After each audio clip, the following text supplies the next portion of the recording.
கூலி ஃபெயில்டு. கூலி படம் பார்த்தாச்சு. படம் எப்படி இருக்கு? படம் வந்து பிலோ ஆவரேஜ், வெறும் சொதப்பல். படம் தப்பிக்கிறது பெரிய விஷயம் தான். பாக்ஸ் ஆஃபீஸ் போகுது, எதிர்பார்த்ததுனால போகுது. இன்னைக்கு திங்கக்கிழமை, இதுக்கப்புறம் யாரும் பார்க்க போக மாட்டாங்க. சண்டேவோட சரி. படத்துல அப்படி என்னதான் மிஸ் ஆச்சு? படத்துல எல்லாமே மிஸ். ஸ்ட்ராங்கான ஸ்டோரி இல்ல, ஸ்ட்ராங்கான வில்லன் இல்ல, நிறைய கேரக்டர்ஸ் வருது. முக்கியமான கேரக்டர்ஸ்க்கே வந்து ரோல் இல்ல. இந்த கேரக்டருமே வந்து மனசுல பதிகிற மாதிரி இல்ல. படமே வந்து என்னதானு ஓடிட்டு இருக்கு. படம் சொதப்புனதுக்கு நிறைய காரணம் சொன்னாலும் முக்கியமான காரணம் வந்து லோகேஷ் கனகராஜ். அவர் தான் டைரக்டர். அவர் முடிவு எடுக்கிறது தான். அவருக்கு லியோவே கொஞ்சம் மோசமான படம் தான். அந்த படத்துக்கு ஒரு கம்பேக் கொடுப்பாருன்னு பார்த்தா லியோட இன்னும் மோசமான ஒரு படம் கொடுத்துட்டாரு. இப்போ லோகேஷ் இருக்கிற நிலைமை என்னன்னா, பீஸ்ட் பட டைம்ல நெல்சன் வந்து பயங்கரமான ஒரு நெகட்டிவிட்டி பார்த்தாப்ல. அந்த நெகட்டிவிட்டில இப்போ லோகேஷ் வந்துட்டாப்ல. லோகேஷ் கனகராஜ் பிலிம்ஸ்லயே வந்து கூலி தான் ரொம்ப மோசமான ஒரு படமா இருக்கு பார்த்த வரைக்கும். இதுக்கு லியோவே கொஞ்சம் பரவாயில்ல அப்படிங்கிற மாதிரி தான் இருந்துச்சு. ஃபேன்ஸும் ஆடியன்ஸும் ரிவ்யூவர்ஸை போட்டு அடிக்கிறாங்களே, படம் வாங்கிட்டு தான் ரிவ்யூ சொல்றாங்க அப்படின்னு. என்னதான் கதை அது? ரிவ்யூலாம் கரெக்டாக தான் இருக்கு. ஆனா ஃபேன்ஸ்கள் அதை ஏத்துக்க முடியல, படம் மொக்க அப்படிங்கிறனால. தமிழ் சினிமா நம்பிட்டு இருந்தது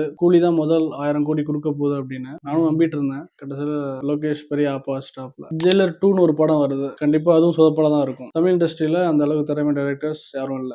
1000 கோடிக்கு ஒர்த்தான டைரக்டர்ஸ் தமிழ்ல இல்ல. ரஜினி வந்து படம் ஃபுல்லா வராரு. 3 மணி நேரமும் ரஜினியை காட்டிட்டே இருக்காங்க. அது நமக்கு போர் அடிச்சிருது. ரஜினி 3 மணி நேரத்துல 1 மணி நேரம் வந்தாலும் பவர்ஃபுல்லா வரணும். அப்படிதான் ஒரு கதையை சூஸ் பண்ணணும். ஏன்னா அவர் ஏஜ் ஆயிடுச்சு. அவர் படத்துல 3 மணி நேரத்துல 2 மணி நேரம் போட்டு அடிச்சிட்டு இருக்காரு எல்லாத்தையும். அது நமக்கு நம்புற மாதிரியே இல்ல. படம் 2.5 மணி நேரம்னா ஒரு 1 மணி நேரம் வந்தா போதும். அதுவே ஆடியன்ஸ்க்கு ஓகே. நம்ம 3 மணி நேரம் ஒரே மூஞ்சியை பாக்குறதுல நமக்கு சலிப்பு தட்டிடுது. கூலி படத்தை பார்க்க அன்னைய கூலியை விட்டுட்டோம். உங்க நிலைமை என்ன சொல்லுங்க அதை.